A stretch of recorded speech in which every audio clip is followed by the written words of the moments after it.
What's up, guys? We're back again. I know it's been a while. You missed me? I know. It's been a minute, man. Been all over the world, been taking care of business, helping my fam out. But we're back, man. We're finally back this Sunday for episode 4. You know, I always got to do that every time. Today we're going to be talking about Isaac, and I think that this is going to be a really cool story for you guys. We're going to be just running over the life of Isaac. Isaac is the chosen son of Abraham, you know what I'm saying, the younger brother of Ishmael, Abraham and Sarah. So we're going to, you know, last time we left off, we kind of left off where Isaac first meets Rebecca, who will then eventually become his wife. So from here, we're going to kind of go from there, chapter 25.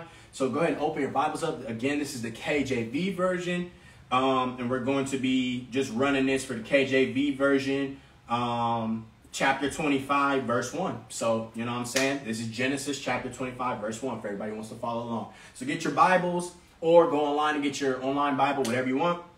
And let's run it. Let's run it. So this chapter is called The Sons of Abraham by Keturah. 25. Then again, Abraham took a wife, and her name was Keturah. And she bare him Zimran, and Jokshan, and Medan, and Midian, and Ishbak, and Shua. And Jokshan begat Sheba, and Dedan. And the sons of Dedan were Asherim, and Letishim, and Lumim. Probably saying that wrong, but whatever. And the sons of Midian, Ephah, and Epher, and Hanak, and Abida, and Elda. All these were the children of Keturah. And Abraham gave all that he had unto Isaac.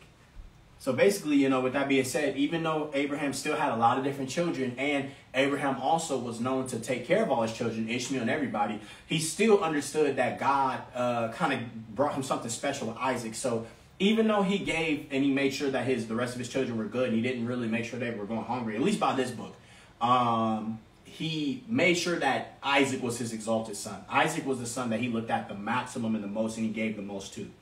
So, yeah. But yeah, basically said, and this is verse 5. And Abraham gave all that he had unto Isaac. But unto the sons of the concubines which Abraham had, Abraham gave gifts and sent them away from Isaac his son while he yet lived, eastward onto the east country. So he basically said, you guys can't be around my son. This is my true heir, my God-appointed heir. And these are the days of the years of Abraham's life which he lived, 160 years. Then Abraham gave up the ghost and died in a good old age, an old man and full of years, and was gathered to his people.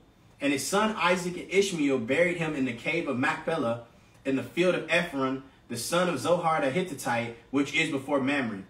The field which Abraham purchased of the son of Heth, there was Abraham buried, and Sarah his wife. And it came to pass after the death of Abraham that God blessed his son Isaac, and Isaac dwelt by the well Laharoi. Now these are the generations of Ishmael, Abraham's son, whom Hagar the Egyptian, Sarah's handmaid, bare unto Abraham. And these are the names of the sons of Ishmael, by their names, according to their generations. The firstborn of Ishmael, Nebajoth, and Kedar, and Abdil, and Mibsam, and Mishma, and Duma, and Massa, Hadar, and Tema, Jetur, Naphish, and Kedema. These are the sons of Ishmael, and these are their names, by their towns and by their castles, 12 princes according to their nations. Keep in mind that as well, this ongoing thing of 12 princes, because, you know, it seems that with a lot of chosen bloodlines, God tends to revisit these numbers a lot, tends to revisit the numbers of 12. So we'll come back to that later on, but make a mental note of that 12 right now through Ishmael's kids, who I believe are where a lot of like Arabic and Islam and a lot of that stuff eventually kind of comes from these descendants, or they're the descendants of these people. So yeah, you know what I'm saying? And these are the years of the life. Okay. And these are the sons of Ishmael, and these are their names, by their towns and by their castles, 12 princes according to their nations.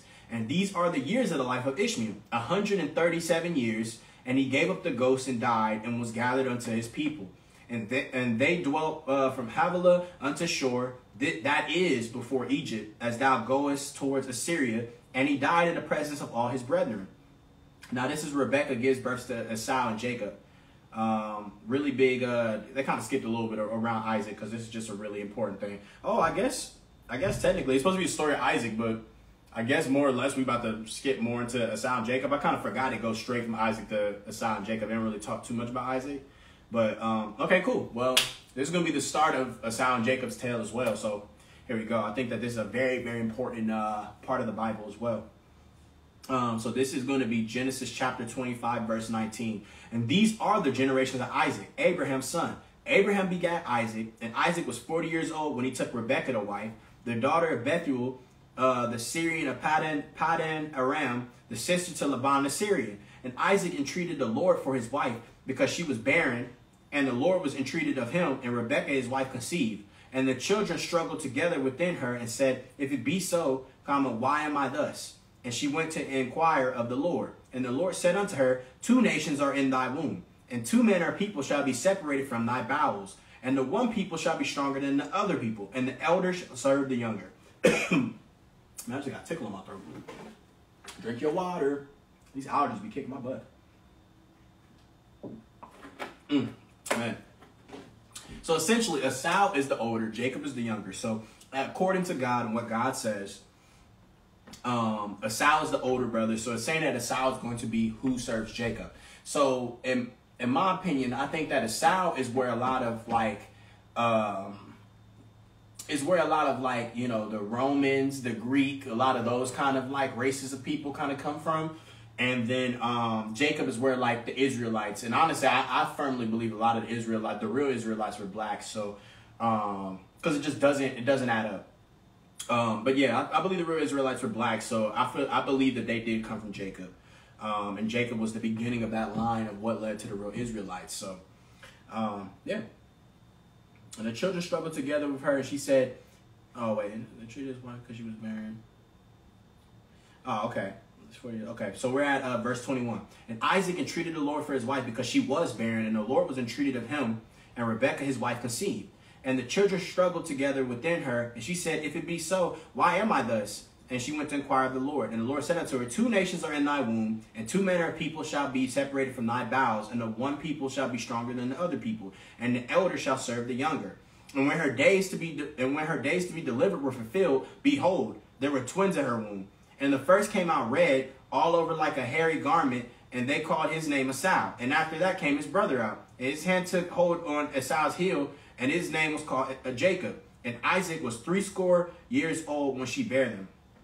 So that means he was 60, I believe. I think it means he was 60 years old. So it's 20 years after they got married. And the boys grew, and Esau was a cunning hunter, a man of the field, and Jacob was a plain man dwelling in tents. And Isaac loved Esau because he did eat of his venison, but Rebekah loved Jacob. That's an important thing there. Now, this is Esau sells his birthright, verse 29. And Jacob sawed pottage, and Esau came from the field, and he was faint. And Esau said to Jacob, Feed me, I pray thee, with that same red pottage, for I am faint. Therefore was his name called Edom. Yep. And Jacob said, Sell me this day thy birthright. And Esau said, Behold, I am at the point to die, and what profit shall this birthright do to me? And Jacob said, Swear to me this day. And he sware unto him, and he sold his birthright unto Jacob. Then Jacob gave Esau bread and pottage of lentils, and he did eat and drink, and rose up and went his way.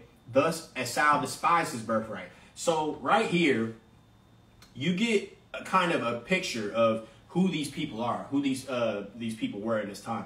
Jacob was a trickster, you know what I'm saying? From a young age, he was very trickstery, you know what I'm saying? Very like you give me that, and I'm gonna help you out with this, you know? Oh, well, I could do that, man. And it's like, keep in mind, this is his brother. It's his older brother telling him that he's about to die. And instead of just helping his brother, you know what I'm saying? Like, as God would have probably, well, not even probably, God would have intended him to, he instead chose to trick his brother and, you know, use, I don't want to say blackmail, but use some kind of a methodology to like force his brother into making a hard decision when he shouldn't even have made him do that. He should have treated his brother with love. You know what I'm saying? So you got to get an idea of who Jacob was before he became the Jacob. You know what I'm saying? Like he kind of had to, I think this is a good example to tell you that people that God choose a lot of the time, they have to grow into who they're going to become. They don't just pop up and they're that, except for maybe a few people. Like, for example, John the Baptist. Even him, he was rough around the edges too. Honestly, I think everybody. You kind of had to, even Jesus, like you had to grow, they had to grow into who they became. They weren't just who they became, you know, like it wasn't just as simple as boom, there, you know, I'm Jesus, I'm walking on water, healing people. Like, he had a rough life, you know what I'm saying? And the same with Jacob. Jacob had to, basically, God has to cure certain things off you. You still never going to fully be cured because we're just imperfect vessels, you know what I'm saying? Like, we're never going to be perfect. That's why we're not God, you know what I'm saying? Like, we're not God. So, we're not going to be perfect, you know what I mean? Like, and even I kind of recently, no offense to this person I was talking to, but I had a conversation with somebody who, and I meet a lot of people like this nowadays who claim that we are God. And my only rebuttal to that, and I had somebody say a rebuttal, like, not to me, but I heard them rebuttal on somebody else who spoke on this too, and I still think it's facts, which is, I do believe in a sense that we do have a sliver of God within us. God did give us a bit of himself, which was breathing the life into us, right? But to claim you're God, I think that that's incorrect. And the reason I feel like that is because if we are God, if I'm God, right, God has the ability to God has the ability to not be susceptible to demons. God is never going to be touched by demons or the devil. You know what I'm saying? God is able to completely change everything. He can take you out of depression, take like things away from you. You know what I'm saying? Like, completely alter your destiny. So, you know, my argument to people who state that is if we're gods, then why do you choose to put yourself through the turmoil? Like, if you really are God, you should be able to snap your fingers and things change, right? You know what I'm saying? Like, if your car breaks now, you can snap your fingers and your car's fixed. You can snap your fingers and you're not depressed anymore. You can snap your fingers and fly. You can snap your fingers and change this blue shirt to a red one. Because God can do those things. God can alter reality at a moment's glance, but chooses not to. You know, so that's my just devil's advocate argument there. But I don't want to say devil's advocate because I just think it's the truth, honestly. But it's subjective, you know. But I think it's the truth. And Jacob said, "Swear to me this day." And he swore to him. And he sold his birthright to Jacob. And Jacob gave Esau bread and pottage of lentils, and he did eat and drink and rose up and went his way. Thus Esau despised his birthright. Isaac goes to Gerar. This is chapter 26. And there was a famine in the land, besides the first famine that was in the days of Abraham. And Isaac went unto Abimelech, king of the Philistines, unto Gerar. And the Lord appeared unto him and said, go not down into Egypt. Dwell in the land which I shall tell thee of. Sojourn in this land, and I will be with thee, and will bless thee. For unto thee and unto thy seed I will give all these countries. And I will perform the oath which I swear unto Abraham thy father. And I will make thy seed to multiply as the stars of heaven, and will give unto thy seed all these countries, and in thy seed shall all the nations of the earth be blessed. Fire. Because that Abraham obeyed my voice and kept my charge, my commandments, my statutes, and my laws. And Isaac dwelt in Gerar. And the men of the place asked him of his wife, and he said, "She is my sister." See, he getting caught up in the same trap his dad got caught up in. Same thing, lying, same trap.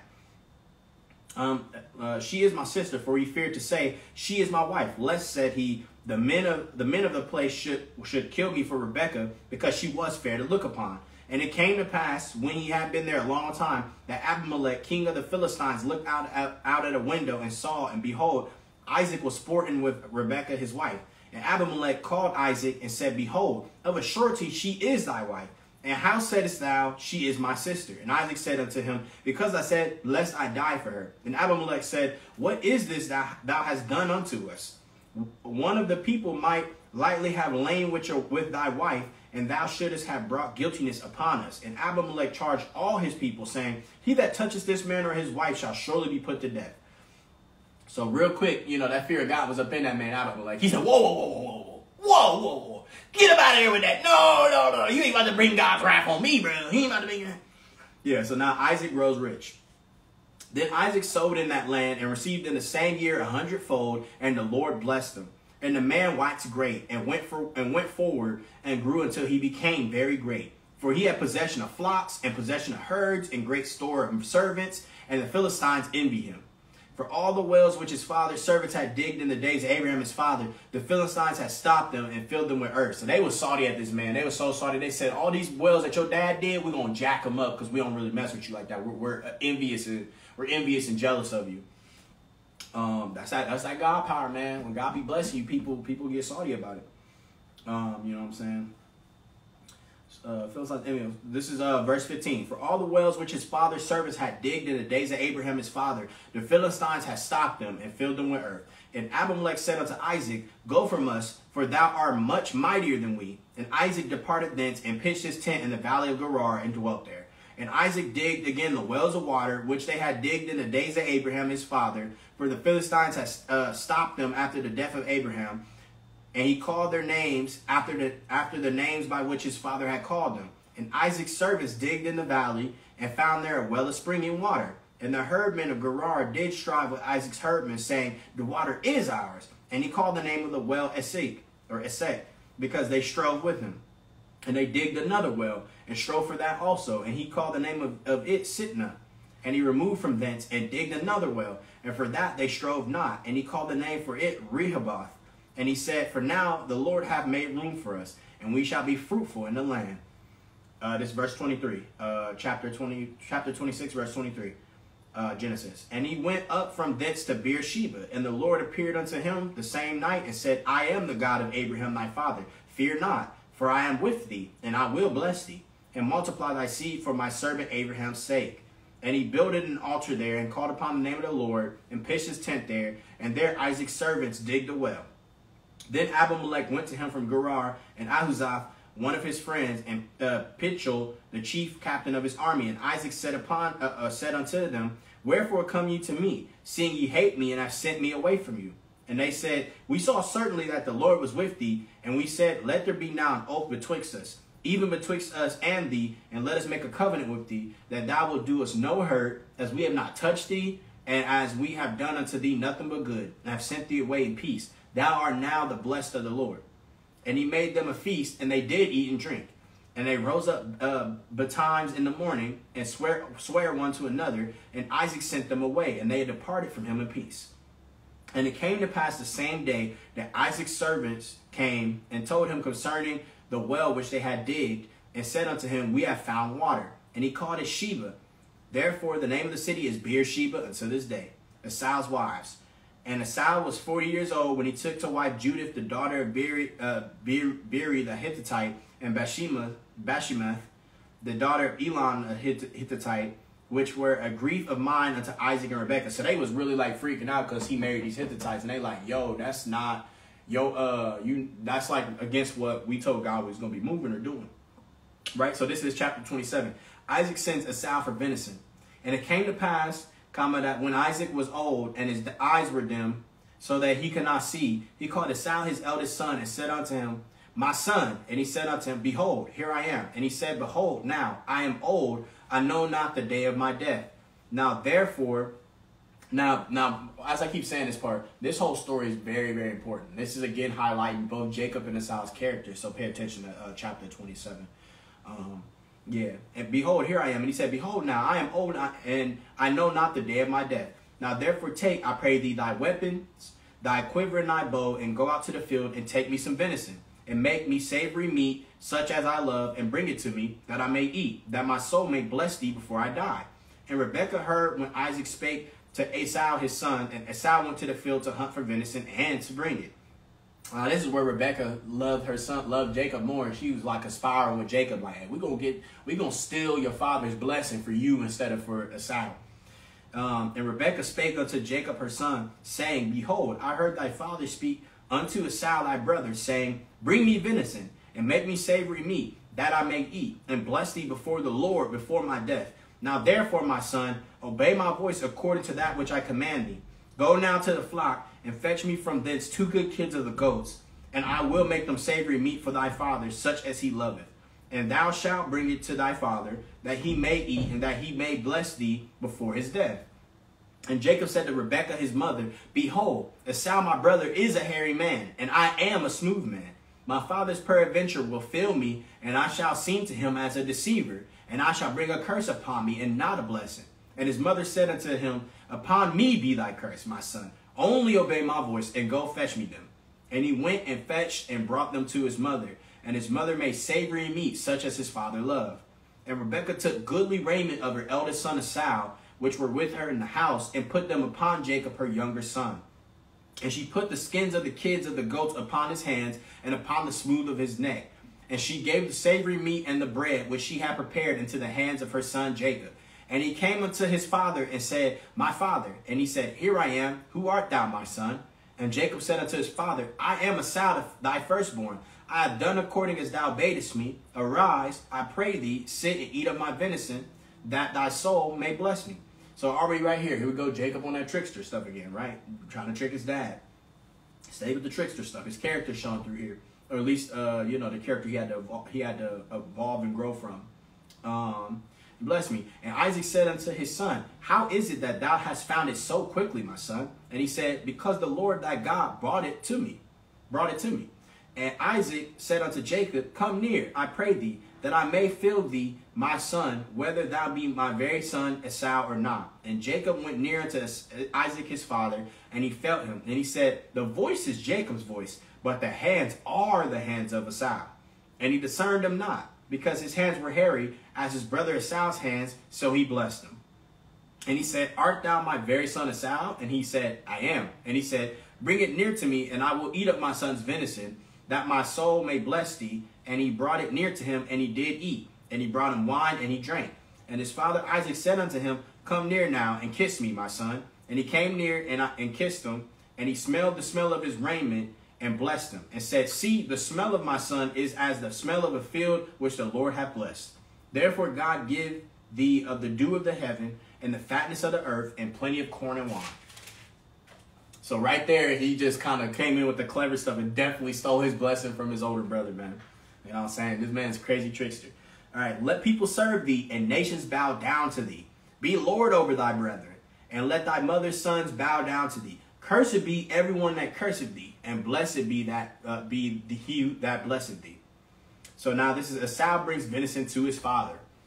And it came to pass, as soon as Isaac had made an end of blessing Jacob, and Jacob was yet scarce gone out from the presence of Isaac his father, that Esau his brother came in from his hunting. And he also had made savory meat, and brought it unto his father, and said unto his father, Let my father arise, and eat of his son's venison, that thy soul may bless me.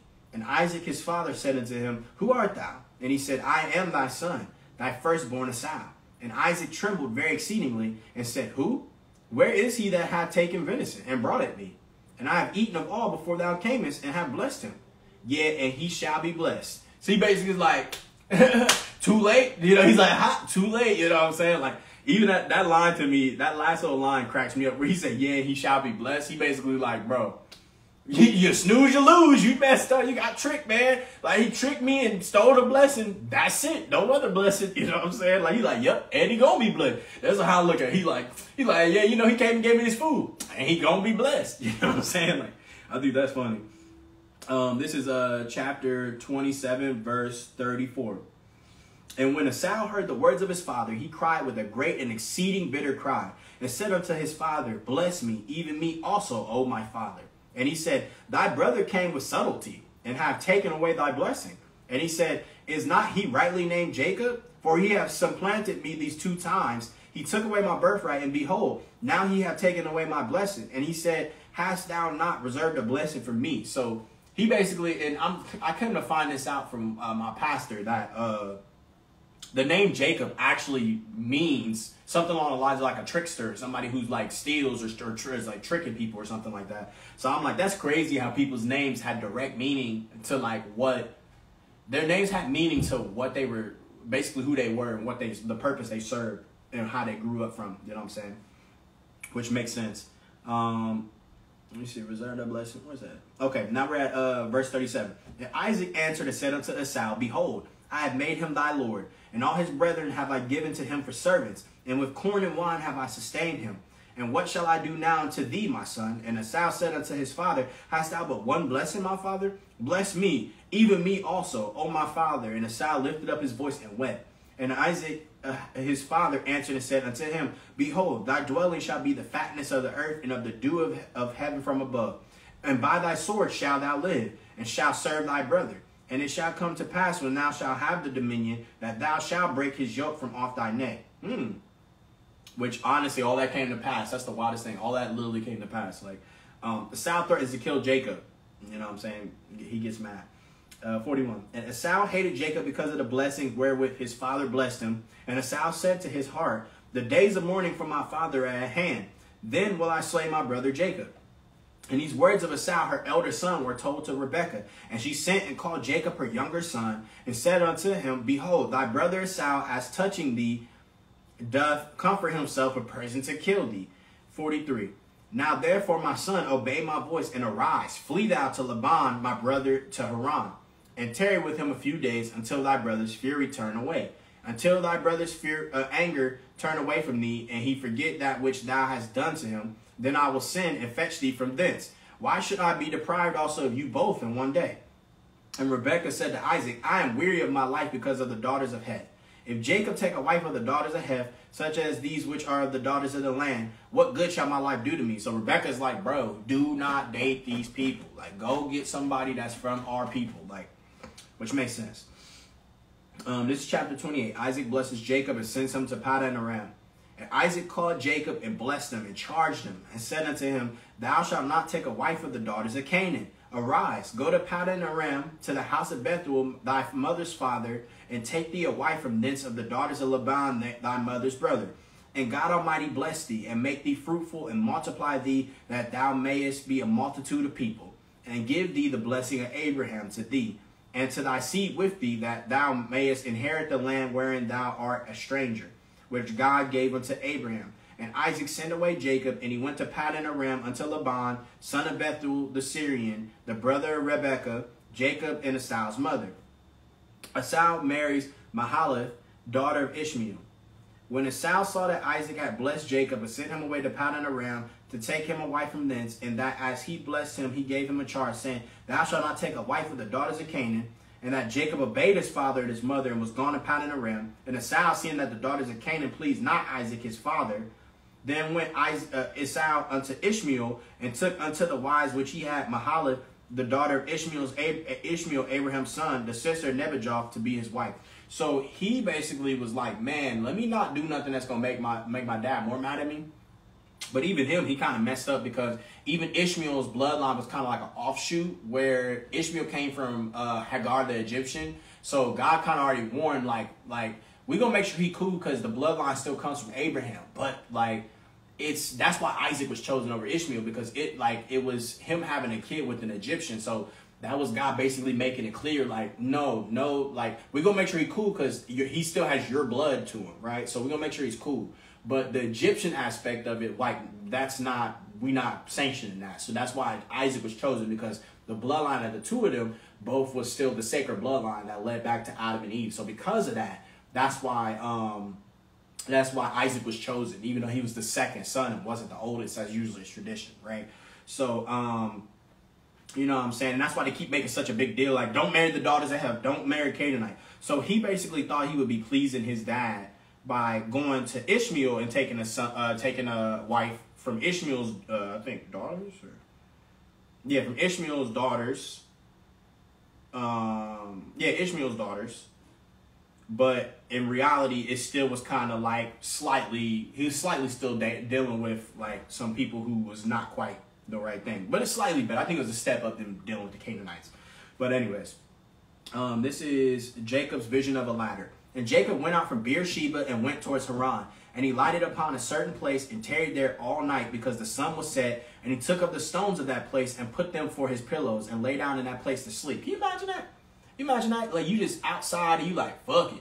I got to put some pillows under my head. I got to put a rock under my head. That's going to be my pillow. I'm sure it's better than the ground. That's crazy, though. And he dreamed. We got it so good nowadays. We don't even realize how good we got it. Like pillows, comfortable houses, lighting, plumbing, like, you know what I'm saying? Water whenever we want, food whenever we want, more or less. Like, people have it good, man. We have it really good compared to these times, man. Like, they had to really struggle and fight to survive. Like, they just had dirt and they had to fight to really make it happen for themselves by really hard work. It's verse 12 of chapter 28. And he dreamed, and behold, a ladder set up on the earth, and the top of it reached to heaven. And behold, the angels of God ascending and descending on it. And behold, the Lord stood above it, and said, I am the Lord God of Abraham thy father, and the God of Isaac, the land whereon thou liest. To thee will I give it, into thy seed, and thy seed shall be as the dust of the earth, and thou shalt spread abroad to the west, and to the east, and to the north, and to the south. And in thee and in thy seed shall all the families of the earth be blessed. Makes sense. And behold, I am with thee, and will keep thee in all places whither thou goest, and will bring thee again into this land. For I will not leave thee until I have done that which I have spoken to thee of. And Jacob awakened out of his sleep, and he said, surely the Lord is in this place, and I knew it not. And he was afraid and said, how dreadful is this place? This is none other than the house of God, this is the gate of heaven. And Jacob rose up early in the morning and took the stone that he had put for his pillows and set it up for a pillar and poured oil over the top of it. And he called the name of that place Bethel, but the name of the city was called Luz at the first. And Jacob vowed a vow, saying, if God will be with me and will keep me in this way that I go, and will give me bread to eat and raiment to put on, so that I come again to my father's house in peace, then shall the Lord be my God. And this stone which I have set for a pillar shall be God's house, and of all that thou shalt give me, I will surely give the 10th unto thee. This is chapter 29. Jacob comes to the well of Haran. Then Jacob went to his journey and came into the land of the people of the east. And he looked, and behold, a well in the field, and lo, there were 3 flocks of sheep lying by it. For out of that well they watered the flocks, and a great stone was upon the well's mouth. And thither were all the flocks gathered, and they rolled the stone from the well's mouth, and watered the sheep, and put the stone again upon the well's mouth in his place. And Jacob said unto them, my brethren, whence be ye? And they said, of Haran are we. And he said unto them, know ye Laban the son of Nahor? And they said, we know him. And he said unto them, is he well? And they said, he is well. And behold, Rachel his daughter cometh with the sheep. And he said, lo, it is yet high day, neither is it time that the cattle should be gathered together. Water ye the sheep, and go and feed them. And they said, we cannot, until all the flocks be gathered together, until they roll the stone from the well's mouth, then we water the sheep. Now this is where Jacob meets Rachel by the well. This is where everything changed for my boy Jacob. Verse 9. And while he yet spake with them, Rachel came with her father's sheep, for she kept them. And it came to pass, when Jacob saw Rachel, the daughter of Laban, his mother's brother, and the sheep of Laban, his mother's brother, then Jacob went near and rolled the stone from the well's mouth and watered the flock of Laban, his mother's brother. And Jacob kissed Rachel and lifted up his voice and wept. And Jacob told Rachel that he was her father's brother and that he was Rebekah's son. And she ran and told her father. And it came to pass when Laban heard the tidings of Jacob, his sister's son, that he ran to meet him and embraced him and kissed him and brought him to his house. And he told Laban all these things. And Laban said to him, surely thou art my bone and my flesh. And he abode with him the space of a month. And Laban said unto Jacob, because thou art my brother, shouldest thou therefore serve me for naught? Tell me, what shall thy wages be? And Laban had 2 daughters. The name of the elder was Leah, and the name of the younger was Rachel, even though he loved Rachel. That man loved him for Rachel. Verse 17. Leah was tender-eyed, but Rachel was beautiful and well-favored. And Jacob loved Rachel and said, I will serve these 7 years for Rachel, thy younger daughter. And Laban said, it is better that I give her to thee than that I should give her to another man. Abide with me. And Jacob served 7 years for Rachel, and they seemed unto him but a few days for the love he had to her. So he was like, bro, I'm going to go the distance for Rachel, bro. I'm going the distance for Rachel. I'm going the distance for Rachel. He said, I'm doing it, bro. Which is tough, man. That's some love right there. He found her, fell in love with her, was like going the distance. And Jacob said unto Laban, give me my wife, for my days are fulfilled, that I may go in unto her. And Laban gathered together all the men of the place and made a feast. And it came to pass in the evening that he took Leah, his daughter, and brought her to him. And he went in unto her. And Laban gave unto his daughter Leah Zilpah his maid for a handmaid. And it came to pass that in the morning, behold, it was Leah. And he said to Laban, what is this that thou hast done unto me? Did not I serve with thee for Rachel? Wherefore then hast thou beguiled me? So he's like, bro, how you gonna trick me like that? You gonna make me serve you 7 years? You gonna double back? You gonna double back and maybe marry the older sister? I was trying to get at her, bro. I love Rachel. I love Rachel. Type stuff. Laban got together, man. Okay, now we're at verse 26. And Laban said, it must not be so done in our country to give the younger before the firstborn. Fulfill her week And we will give thee this also for the service which thou shalt serve with me yet 7 other years. So his uncle kind of finessed him. Let's be honest. His uncle finessed him. But I think that I feel like this was payback, and this was God allowing this to happen because Jacob, was a trickster. He had that trickster energy in him. So he had to work a long, long time. You know what I'm saying? Basically, it was almost like I don't want to use that K word, but it was like reap what you sow. You know what I'm saying? Like, he tricked his brother out of his blessing, so his payment from God was that he got tricked by his uncle to get the woman that he loved. You know what I'm saying? Like, to really get the woman he loved, he got tricked multiple times by his uncle and had to serve a long time just to, kind of fulfill that. Jacob did say fulfill her week. Okay. And Jacob did so fulfill her week, and I will give thee also for the service which thou shalt serve with me yet another years. And Jacob did so, fulfilled her week, and he gave him Rachel his daughter to wife also. And Laban gave to Rachel his daughter Bilhah his handmaid to be her maid. And he went in also unto Rachel, and he loved also Rachel more than Leah, and served with him yet another 7 other years. And when the Lord saw that Leah was hated, he opened her womb, but Rachel was barren. So basically the Lord was like, you gonna love both your wives. I'll put you in this position where you gotta have 2 wives. So if you gonna have these wives, you're gonna love both your wives, my G. You're going to. You know what I'm saying? Like, that's what's about to happen. So, you know what I'm saying? Because since the Lord saw that he was moving away from Leah and moving more towards Rachel, what he did was he literally kind of not cursed Rachel, but he closed Rachel's womb so she couldn't have kids as easily. And made it so Leah was able to have lots of kids. So therefore, just by necessity as well, he would have to learn to live with Leah, love Leah, and just learn to love both of the people that God gave to him in this instance. You know what I'm saying? Which in ways, that was his, I don't want to say it was his punishment, but it was just like, all of this came because he was being a trickster. He tricked, so he got tricked. You know what I'm saying? And had to deal with the repercussions of the trickery. So, God's eye for eye. Our God is an eye for eye God. One of the things I love a lot about him, just one of the millions of things. All right, now we're at verse 32. And Leah conceived and bare a son, and she called his name Reuben. For she said, surely the Lord hath looked upon my affliction. Now therefore my husband will love me. And she conceived again and bare a son, and said, because the Lord hath heard that I was hated, he hath therefore given me this son also. And she called his name Simeon. Simeon. And she conceived again and bare a son, and said, now this time will be my husband be joined unto me, because I have borne him 3 sons. Therefore was his name called Levi. And she conceived again and bare a son, and she said, now will I praise the Lord. Therefore she called his name Judah, and left bearing. And now this is Rachel gives Bilhah to Jacob. This is where it starts to get real interesting. And then we're gonna probably close out here, probably like a little bit into chapter 30, page 27, I guess. We're going to close out there. But yeah, Rachel gives Bilhah to Jacob. And when Rachel saw that she bare Jacob no children, Rachel envied her sister and said unto Jacob, give me children or else I die. And Jacob's anger was kindled against Rachel. And he said, am I in God's stead, who hath withheld from thee the fruit of the womb? And she said, behold, my maid Bilhah, go in unto her, and she shall bear upon my knees, that I may also have children by her. And she gave him Bilhah her handmaid to wife, and Jacob went in unto her. And Bilhah conceived and bare Jacob a son. And Rachel said, God hath judged me, and hath also heard my voice, and hath given me a son. Therefore called she his name Dan.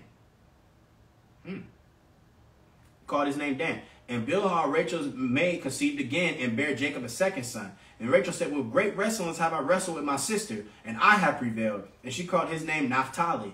When Leah saw that she had left barren, she took Zilpah, her maid, and gave her Jacob to wife. So they really having like a babies battle. They're just like, you ain't gonna have more babies than me. You ain't gonna have more babies than me. I'm gonna have 8 babies. I'm gonna have 18 babies. Like, they just was going back and forth to like fight over the babies and like fight over, you know what I'm saying? Like, it's just both of them was like squabbling with each other over Jacob. And Jacob's like, bro, this is crazy. This is wild. But also I love Rachel more. But this is crazy. But also I'm learning to love Leah. But I love Rachel more. Because the whole time you can tell that even though he made sure he's a good father and he learned the lessons with Leah, you could tell that his heart was with Rachel the entire time. From the moment he met her to when she died, like, you could tell that that's who he was rocking with the most. Even though he did, do right by Leah, and he was taught by God to eventually do right by Leah and really just be who he needed to be. You know what I'm saying? And Rachel said, with great wrestlings, and she called his name Naphtali. When Leah saw that she had left bearing, she took Zilpah her maid, and gave her Jacob to wife. And Zilpah, Leah's maid, bare Jacob a son. And Leah said, a troop cometh. And she called his name Gad. And Zilpah, Leah's maid, bare Jacob a second son. And Leah said, happy am I, for the daughters will call me blessed. And she called his name Asher.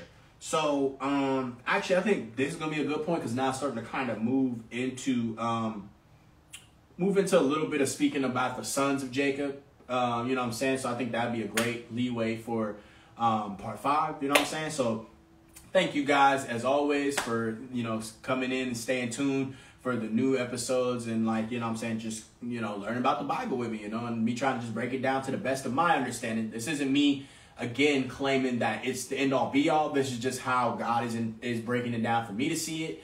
And I hope that, if it speaks to you, that it's resonating with you, and that, you can take something forward. But, or from it. But also at the same time, if it's not, that's fine too. No worries. You can click off, or if you really don't like it, you gotta subscribe. No worries. God bless anyway. But, thank you guys again. And I'll see you guys next week, for chapter 5. It's going to be about the 12 princes, the 12 sons of Jacob, and their story. And, I think that's probably going to be a 2-parter, because their story is very elaborate and kind of goes over a little bit of time. We talk about them for a bit. So, until next time, you guys be blessed. Thank you as always. And make sure you subscribe to my YouTube. It's a link in bio. So, see you guys next time. Peace.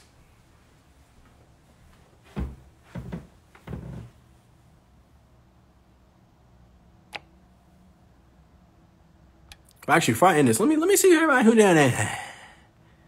Okay, it ain't really. It's just some cool people. Hey, family, love you guys. How do I wave to y'all? There we go. I'm gonna just wave to everybody real quick. All right, y'all. See you next time. Scooby-Doo,